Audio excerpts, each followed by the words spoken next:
Hey, everybody. Welcome to the Past Less Traveled. I am Brandon Delvo, your host.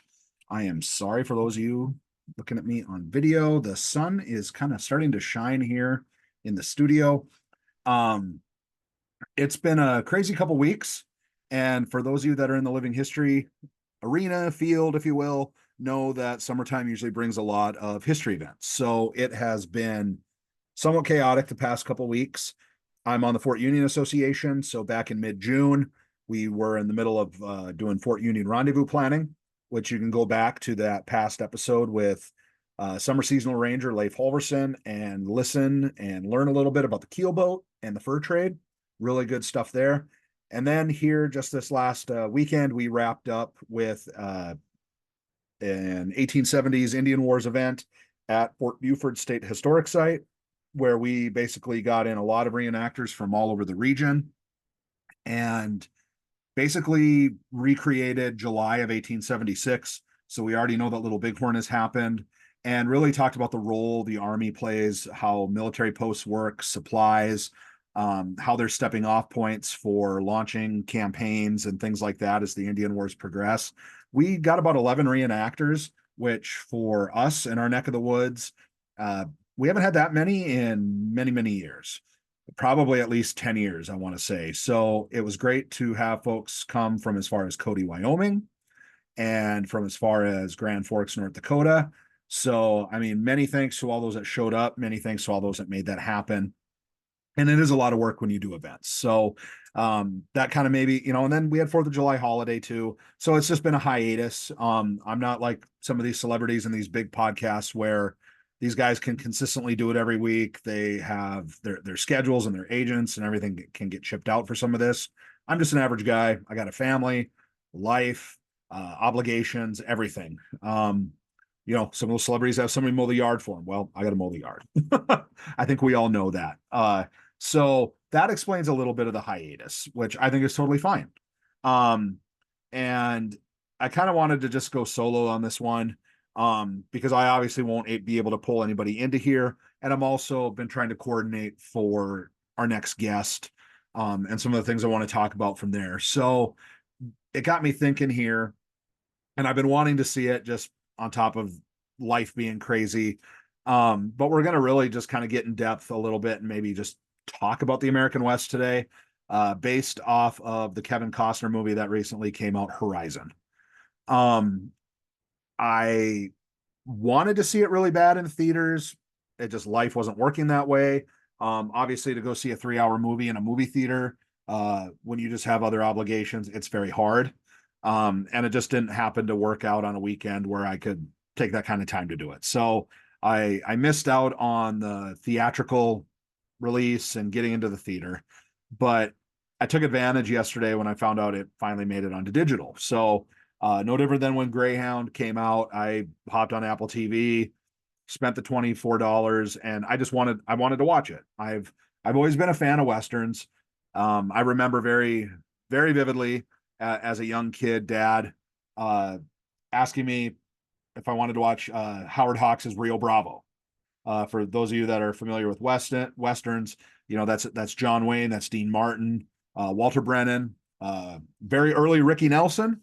It's really not, we're not at garden party level yet for those of you that know uh, Rick, Rick or Ricky Nelson songs, but this is a great movie. And so that's always keened my interest in westerns. I mean, we have MeTV here at home. Some of you might have, like, on Roku Live TV, different things that have westerns on it, whether it's Big Valley, Richard Boone, Have Gun Will Travel, things like that. I mean, westerns are a part of the American cinema experience. The American West is definitely a part of the American historical experience, and it's always captivated audiences on the big screen. And it's also captivated a lot of academics, a lot of historians, because it's just a really interesting time in our history.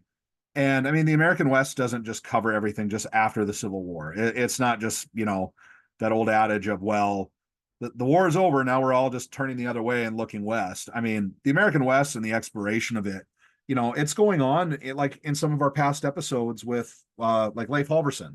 I mean, the American fur trade is definitely a part of that experience. So that is something very much to keep in mind. But kind of going back to Horizon here, I just, I come into some of these movies very skeptically. I come into them, as my wife likes to say, I can ruin any historical movie. For those of you that are also living historians, know your niche, know your field, I guess, have done the same thing. So whether it's you're watching Band of Brothers, A Few Good Men, and there's a lot of movies out there where everything from ribbons are kind of skewed, uh, equipment's laid on weird, um, just those various little things like that. So I mean, I get it. I know it. And then I've also heard too that, and somebody please correct me in comments or anything later, that there's also some legal things here. I'm trying to get the sun out of my eyes. I'm sorry, folks.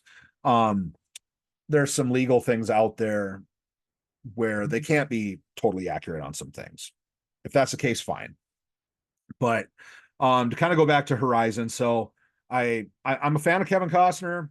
I have been. I've also, just from being in this living history field up in North Dakota, have had the privilege, honor of knowing many fellow living historians that were a part of Dances with Wolves. Still talk about it very, very well. Remember it very fondly. So it really, ever since that, I mean, I've been a fan of a lot of movies and series that Kevin Costner has been in. So this isn't going to be me just burning things in effigy. I don't want that. I don't want that to be the case. Because at the end of the day, too, you are going into a movie theater. You are going in to be entertained.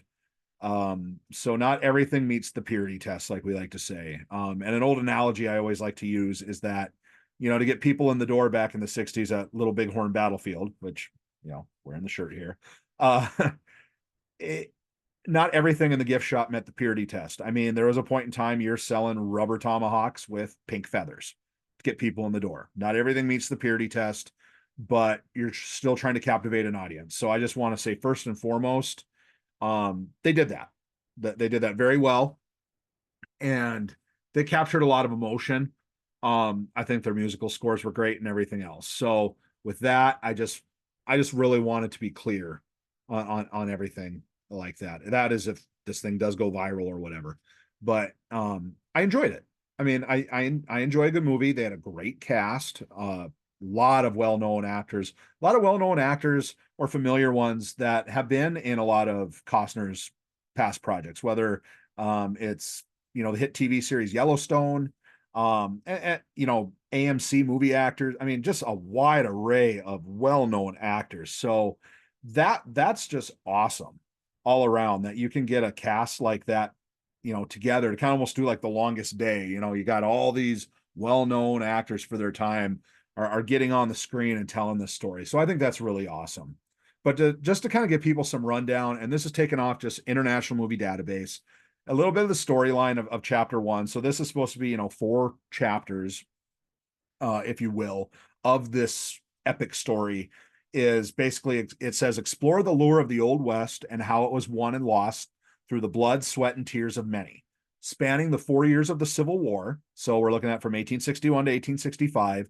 Embark on an emotional journey across a country at war with itself, experienced through the lens of families, friends, and foes, all attempting to discover what it truly means to be the United States of America. I think they did that. I mean, we're not really hinting or getting on actual people, if you will. Not yet, maybe anyway. I don't know what else they have in mind here, and I know there's a lot of talk on media with things, but I think they hit on that with a lot of just the emotion of the characters and how those characters developed. I think they did a really, really good job with that. Um, and I don't want to give any spoilers away either here, so I'm kind of talking somewhat vaguely.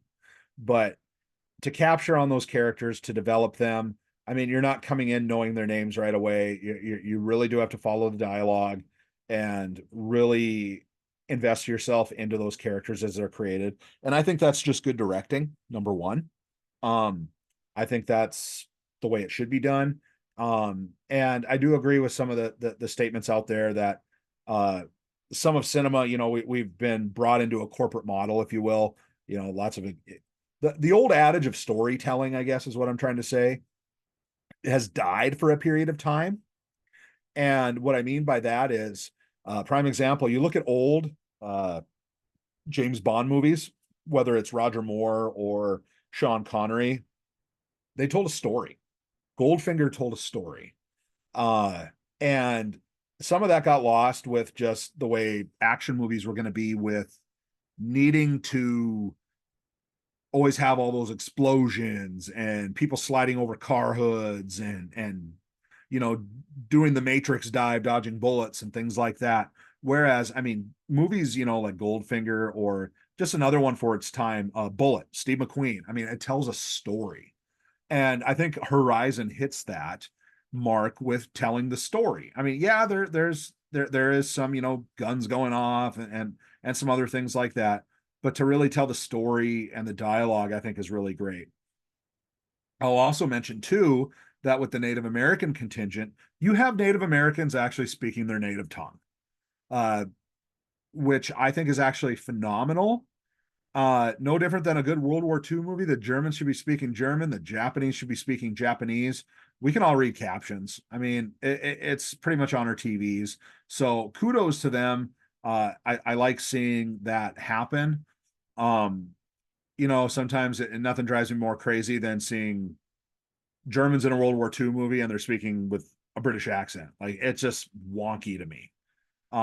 So kudos on the crew, kudos on the directors, every, you know, writers to have that authenticity there.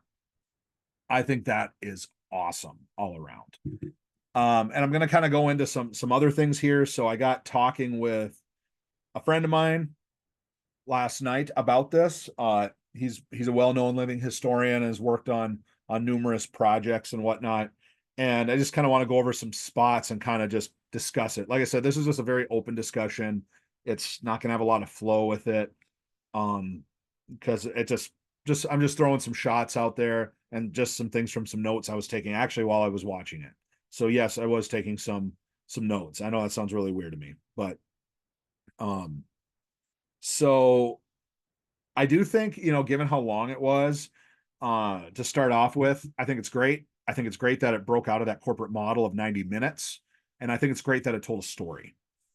Uh, I don't know exactly maybe if late June release was the best idea. A lot of Americans are out and about. A lot of people are traveling. A lot of people, really, even since COVID, it's harder for people to get their butts in the seats for movies anymore, especially a 3 hour movie. Um, I mean, you look at a movie like Titanic, it's just as long. That's the late 90s. We haven't had COVID yet. Digital streaming hadn't come out yet. I mean, people are more apt to go in and hear that whether or not it was a cheesy love story in the middle of a historical event kind of thing. So there was that kind of went into play, that maybe this could have been broken into some kind of a series, which might have worked out. I mean, Costner has done fairly well with Yellowstone as a series, and then all the offshoots were done as a series.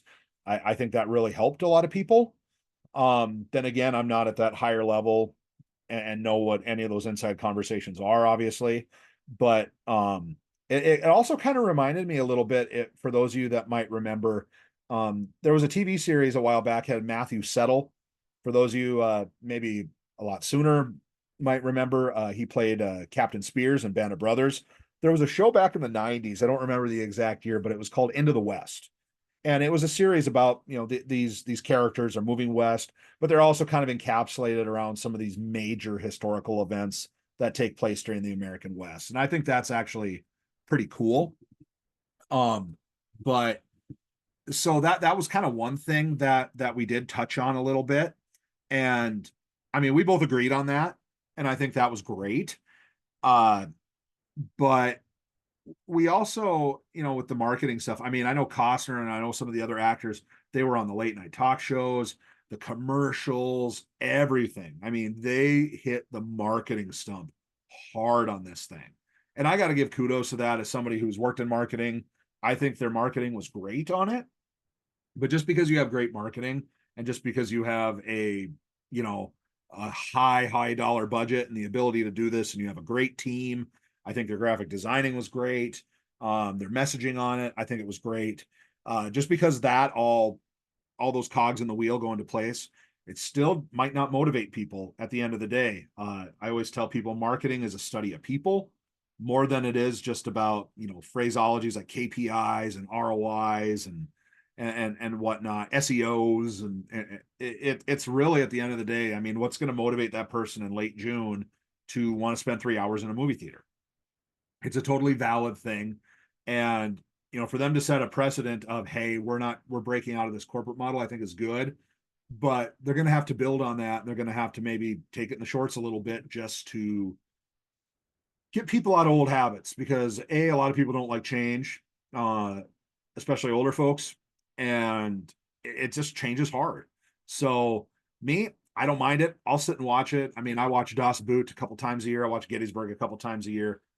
4 hour movies don't bother me none. Patton, Dr. Zhivago, doesn't bother me. So I mean, I'll sit and I will watch those. So I'm definitely maybe the exception versus the rule.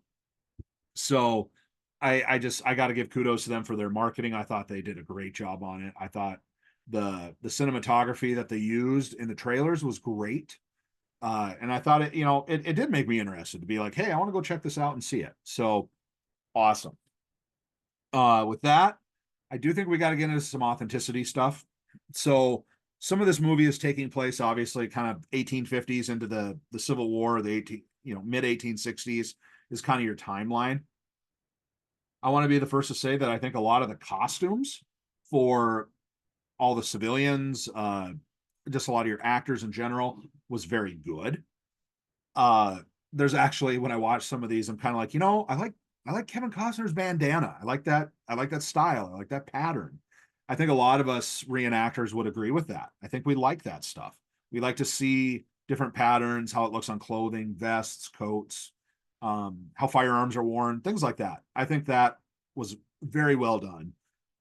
But there are kind of some other things that we did get into details about.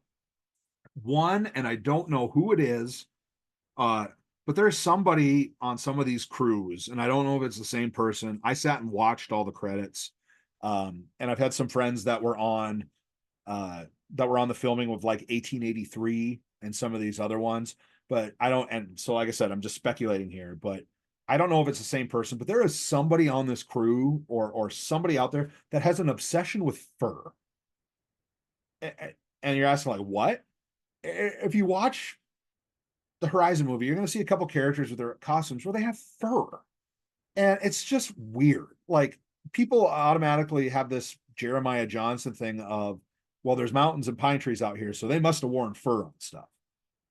I'm going to tell you, folks, like 1850s, 1860s, like, yeah, there might have been some of that, but man, a lot of people are just wearing coats or maybe a capot. I mean, you can make a blanket coat. Yeah, it's not the most appealing, but it's like somebody has to have something where you see a full size hide as like a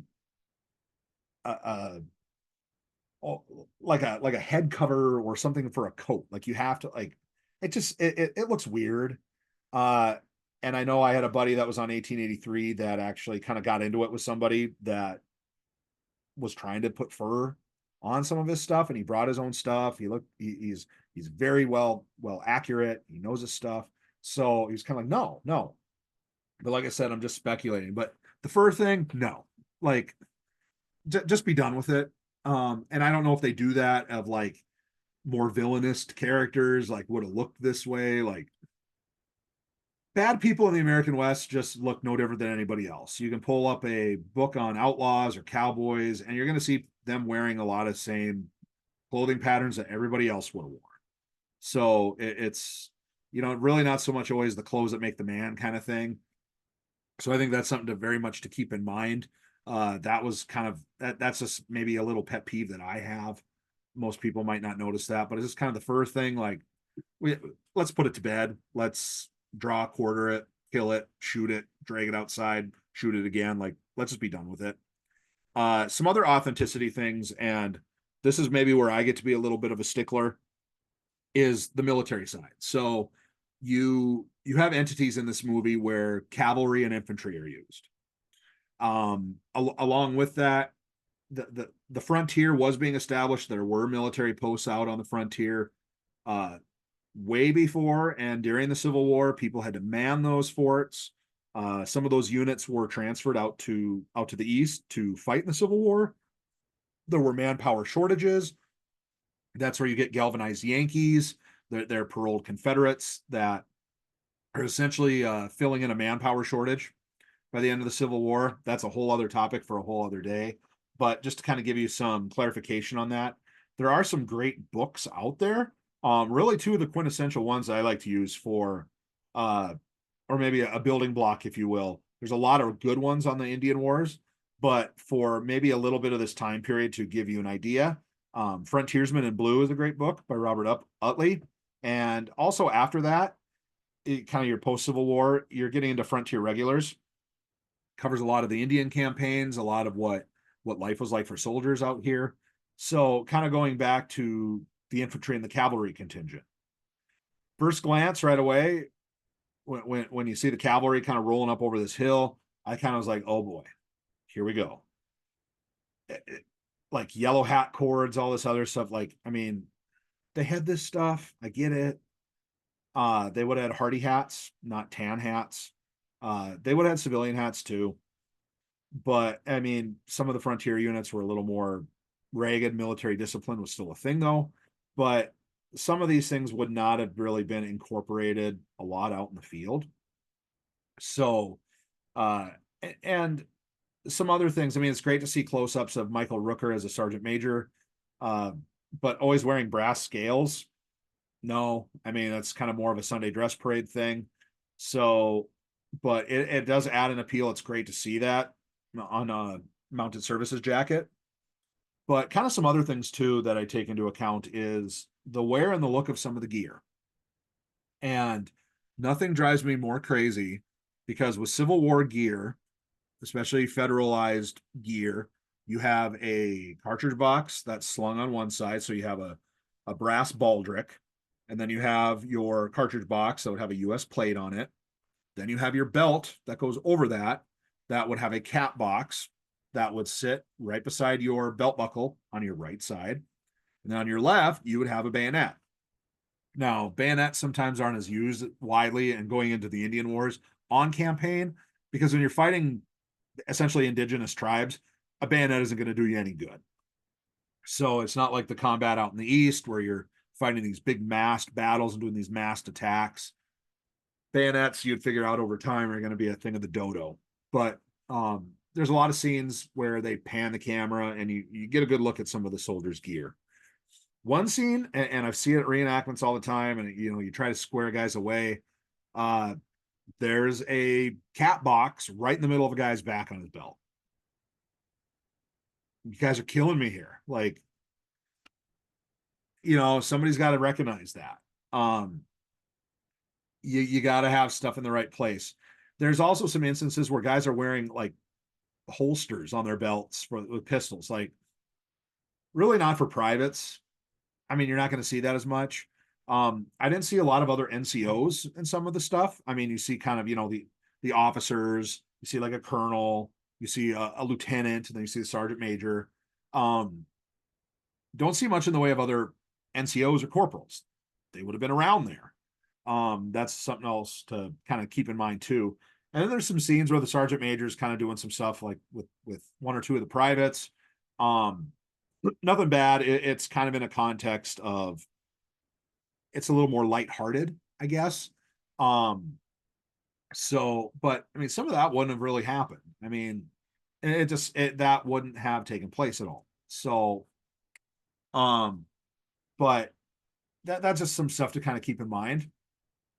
And kind of going further into it, like I said earlier, I watched a lot of the credits. I see that they had a pretty good sized consultant list or tech advising list for the Native American contingent. I didn't really see one at all for the military.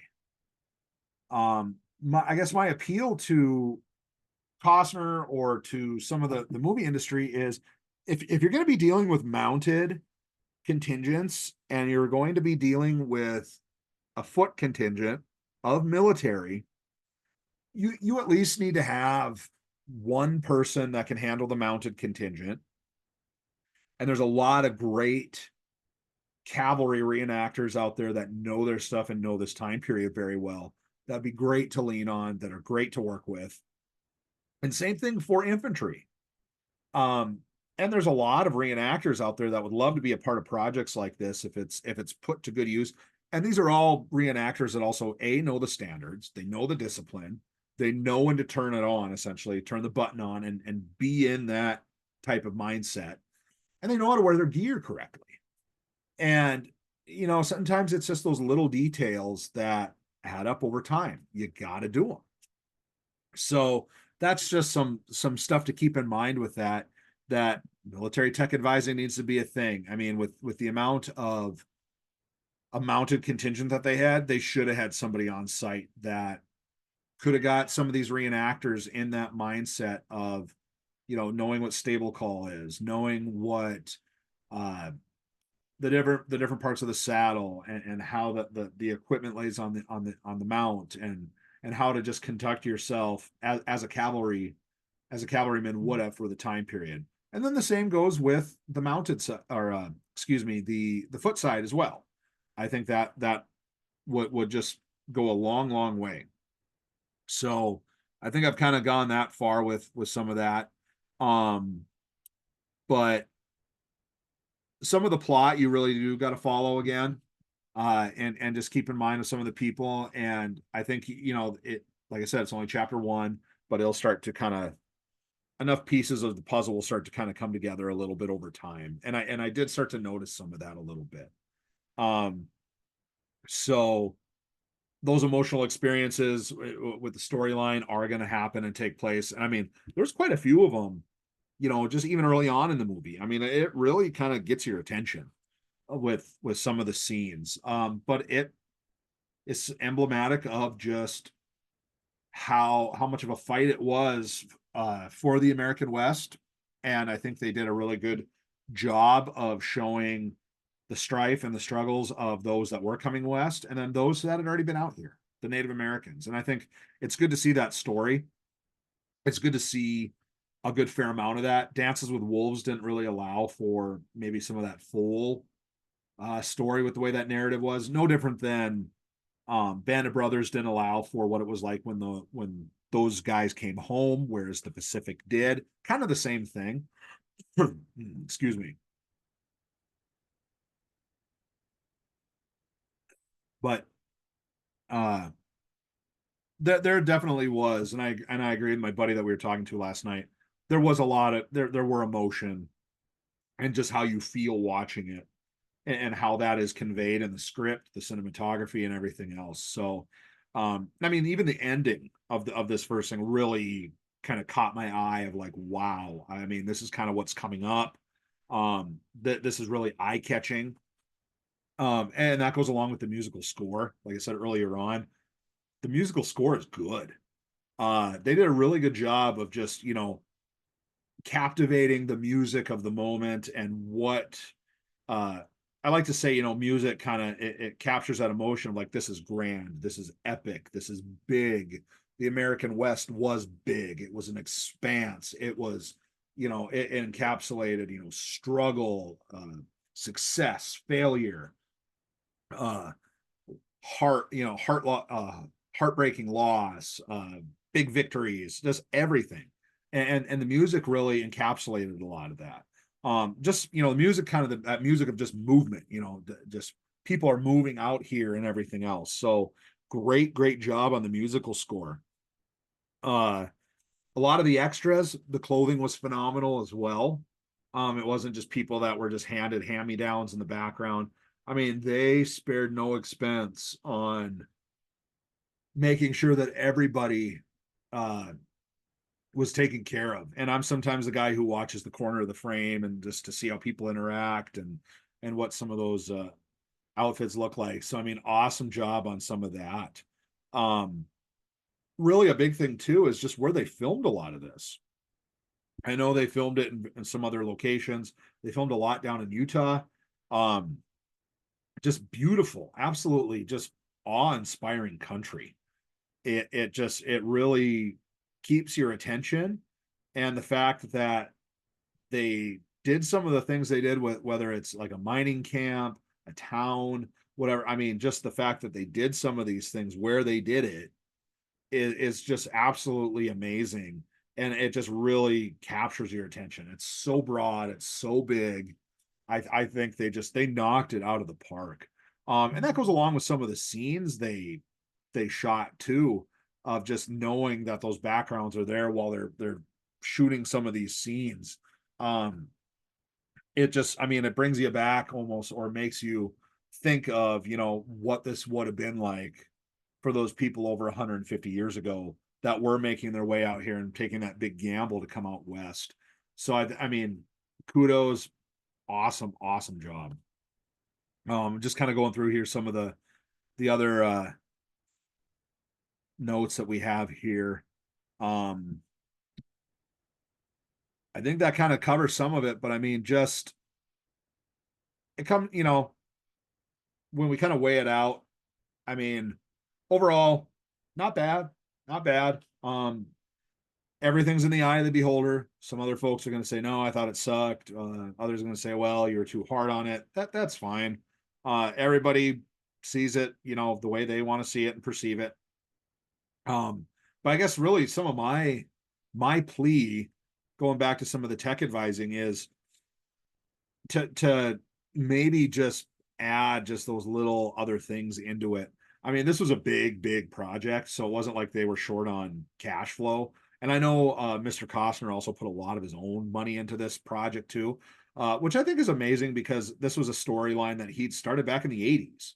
And I think that's really awesome that something that was kind of an idea and a script was, that Plato was molded into something that we just got to see. So I think that's really cool too. And that's just a testament to his hard work and the work of the writers and the staff and everybody that makes these things a reality. Excuse me. So I think that's awesome. But um, kind of my plea is just, and what some of this podcast is let's get down on some of those little details, making sure that the cat box is on the right part of the uniform. I'm a firm believer, and I've talked with another reenactor on some of this where I won't get into too in depth on this because it's somewhat ongoing, but it's more for a site that is military based and kind of figuring out, well, how do we get staff trained up that's only here for so many months, and it is a military site, they got to wear some of this clothing. And my thing right away, just from my 11 plus years of military experience, is you got to get them in the uniform right away.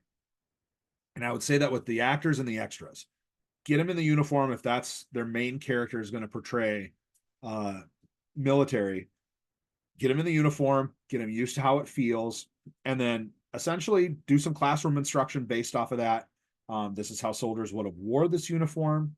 We go through all the individual parts of the gear.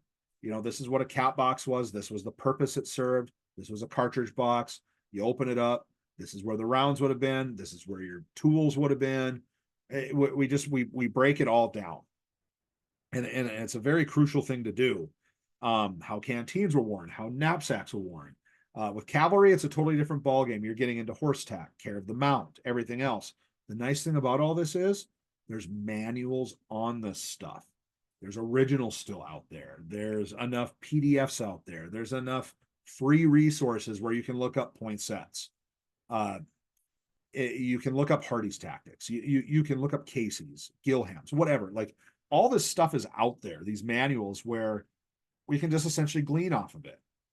And to even go back into the movie part, there were parts in there where men are holding rifles weird, especially like present arms and some other things like that, and where it's just those little tiny things where a really good tech advisor can really help with some of that stuff.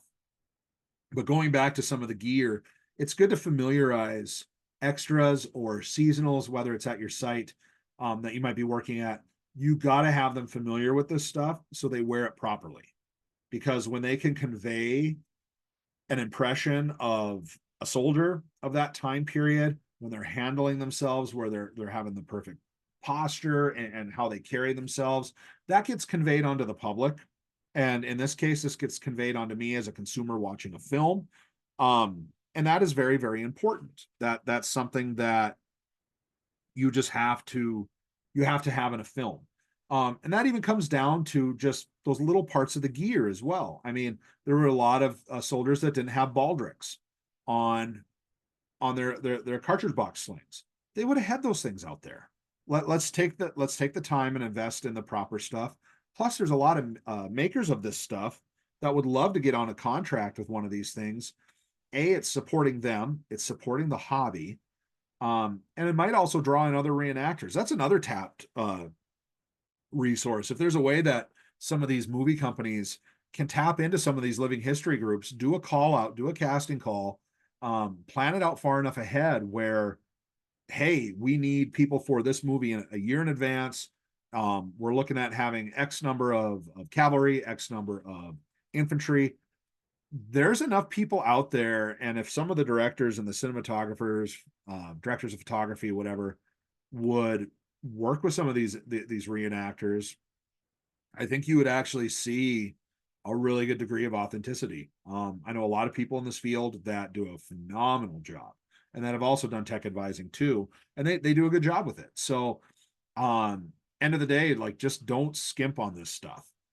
Make it a timeless experience and convey that to the public.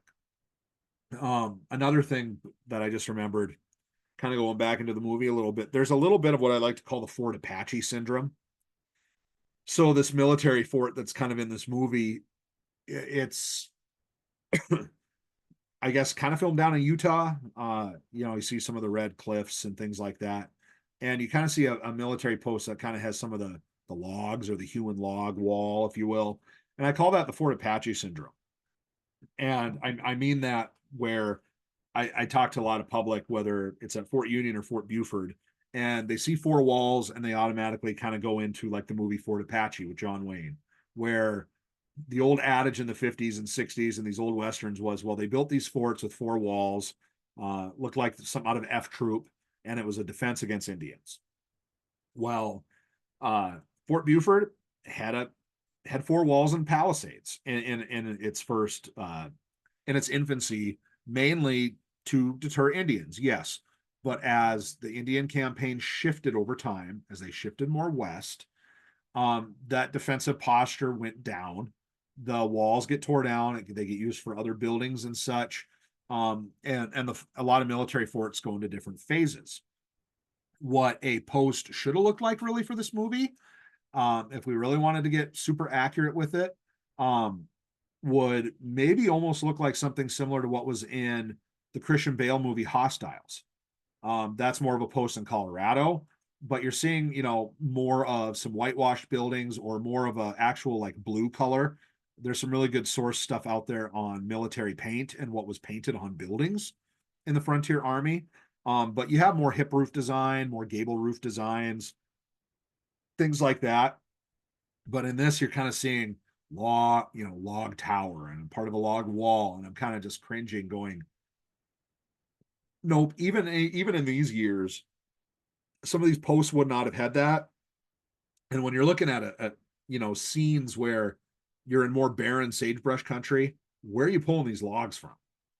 Like, maybe average folks don't think of that. I get it, but where are you pulling these logs from?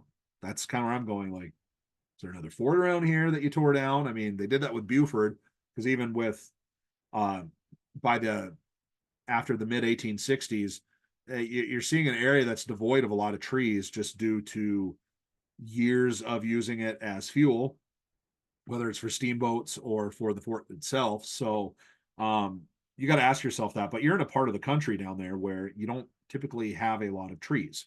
So ask yourself, should adobe have been used?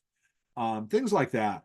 I mean, it's just those little details, but you got to kind of know where you're filming, and that's where a tech advisor could have said, hey, here's what some of the forts look like in this region. We should maybe go off of that. And yeah, I get it. It's not the most appealing thing on a camera, but they would have been crude buildings. These places would have smelled. The amount of the Teamsters, the the way food was prepared, the hunting, everything else. I always like to say during the fur trade, you would have smelled Fort Union before you saw it. And that's true. So it's just that degree of it. Have one or two guys be able to do this stuff, and they can do a good job with it. There's enough people out there that can coordinate reenactors to get them to come to these things. And I don't think for the most part you'd have a lot of fights with reenactors if you just laid out some standards or sat down with some that really know their stuff and just laid out a ball plan.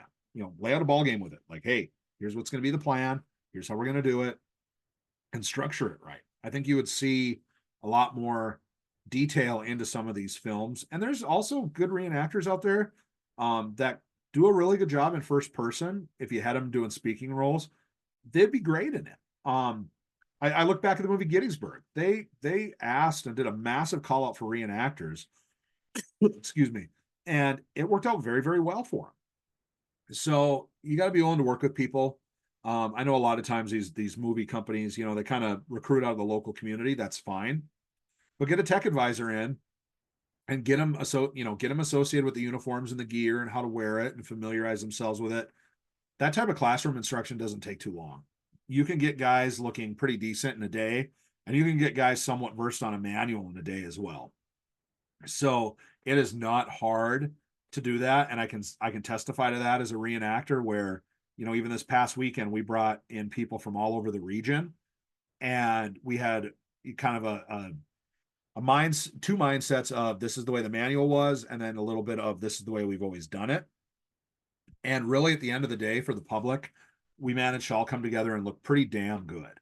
So this stuff can be done. I've been at bigger national events where we're pulling in people from all over the country, and we actually do a really good job at coming together, drilling properly and everything. So this stuff can be done. That is my biggest appeal to the movie industry. And to tap into people. Like, I'm not the greatest expert in the world, but I always like to say that there's a good group of people out there that are. So with that, I think I've probably gone in detail enough. Sometimes these solo ones are a little shorter, and that's fine. But I do encourage people to go and see it. Like I said, I'm not completely burning it in effigy or anything like that. Anytime you get to go see a Western, in my opinion, it's good. And it's something that, one thing I will kind of burn in effigy is that some of cinema, even anymore, like they've just really beat out the whole comic book thing. It's just gotten so old and so tiring, in my opinion. Excuse me, it doesn't make me want to go into a movie theater. And I can almost count on one hand some of the movies I've actually gone and seen in a movie theater. Then again, I'm a different type of person when it comes to movies, and that's besides some of the ones I go with my kids to. But I like a good story. I went and saw Oppenheimer in theaters. I thought Oppenheimer told a great story. I thought it told of the symbolism and just the immense responsibility that the man who created such a massive weapon that helped us get to the end of World War II, and it led to that, but the responsibility that he shouldered, and just how brilliant he was, and just the time period with the fight against the Nazis. We were dealing with the communists, everything like that. I thought they did a great job on it. Top Gun, went and saw Top Gun Maverick in theaters. I remember growing up seeing the original, so of course I wanted to go see how this was. There's a lot of fake and hokey stuff in that too. There was in the original, so I get it. It's entertaining. Excuse me. But so I do encourage people to go get it up on Apple TV or wherever you get your streaming. Just take it in and watch it. Let me know your thoughts in the comments once I get some of this posted. But with that, I'm gonna just keep heading on down the trail. We'll try to get our next guest on. It's been just hard to coordinate getting him on. So with that, I am Brandon Delvo here for the Past Less Traveled, and stay tuned for future episodes. I hope you enjoyed this one, and feel free to like us on Facebook, subscribe to us on YouTube, TikTok, you name it. So with that, thank you very much.